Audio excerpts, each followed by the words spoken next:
that religion is always coming in a specific culture, always. In history it happened. Now, all our cultures, being the West now, are connected to very old religious heritage. The fact that we don't work on Sunday, the fact that we don't work on Saturday, this is connected to. Now, we have to be careful. There are things that are coming from religions. These are the rules, the way we practice, our way of worshiping. And there are some principles that are clearly coming from religion. When, for example, you have prohibitions, why you don't drink alcohol, while you don't drink pork, these are religious. It has nothing to do with culture. It's so much the case that wherever you go around the world, whatever the cultures, Muslims are not drinking alcohol and they are not eating pork. This is coming from the religious. Now, in all these cultures, you will find behaviors that are coming from the culture. And in Islam, the point on this, in anything which has to do with interpersonal relationship, whatever is good in this culture, in these cultures, that is not against principles, you take it as something which is min al-ma'ruf, which means known as being good for human being. Why? Because al-asl fil ashya al-ibaha. The first principle for things in Islam, when it comes to social transaction, social dynamics, interpersonal relation, whatever, the first principle is permission. So you take. It's the sphere or the field of permission is wide open in Islam. So we have one Islam as to the principles, but we have many Islamic cultures as to their translation. And then we take from the cultures, and we don't have a problem. When I was celebrating in the beginning of the 90s the European Islamic culture, I say, I am a European by culture and a Muslim by religion. As long as in Europe I can respect the principles I take from the culture. So in the name of my principle, I should be selective with my culture. And this should be the rule for everybody. Even in the Arab world, the Arab cultures should be also going through a study of what is good and what is bad. Not everything in the Arab culture is Islamic.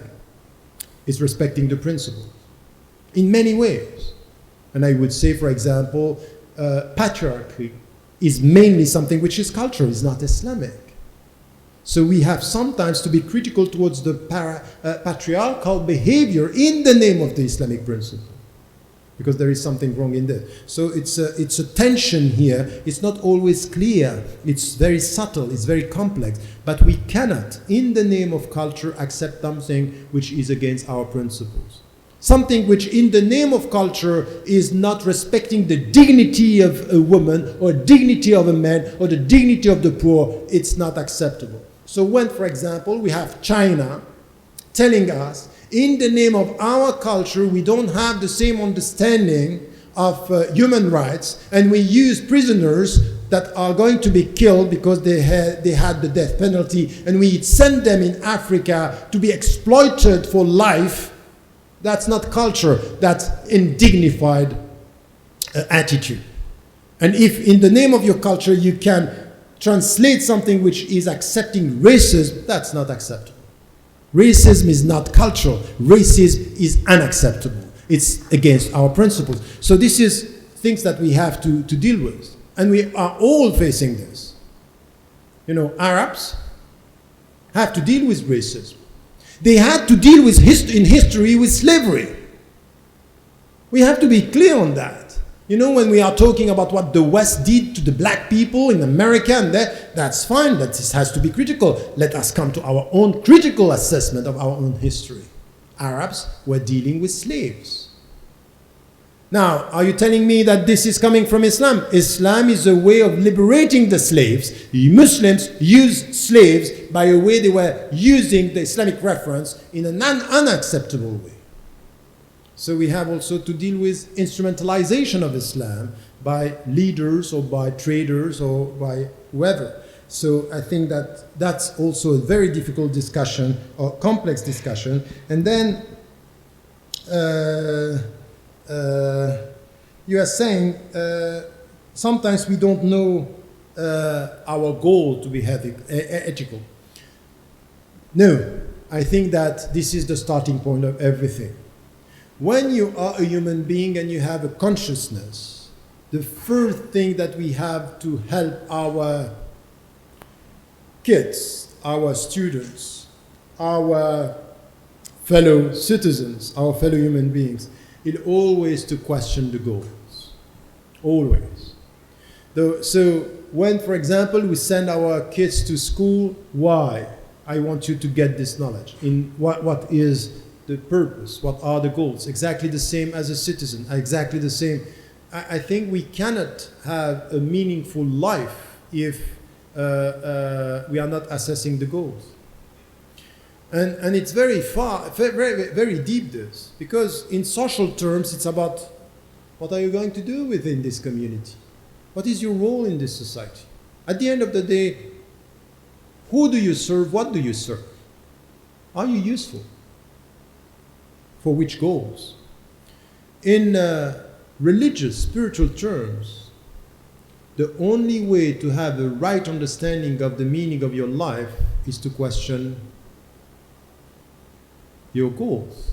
And when it is said in the Quran that we have been created only to worship Him, ins wal jinn, so this is why we were.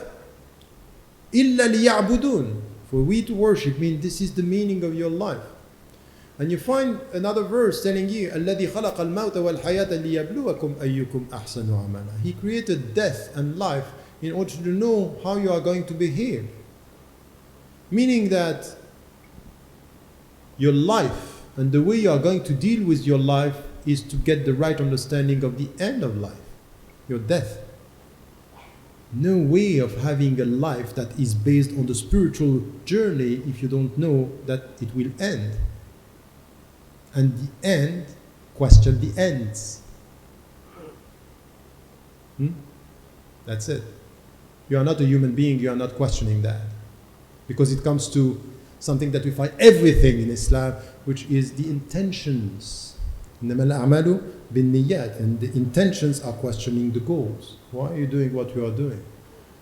And I would say that instead of sitting down with our brothers and sisters in humanity, in interfaith dialogue, talking about the common principles, we might have to change this dialogue of the principles at the beginning to discuss the principles as the goals. Why? Because the goals are pushing you to get a discussion at the center of your understanding. We need a dialogue of the centers, not a dialogue at the periphery or at the beginning. The periphery is the common value that we are talking about. The center is why. And it's a dialogue that is missing today.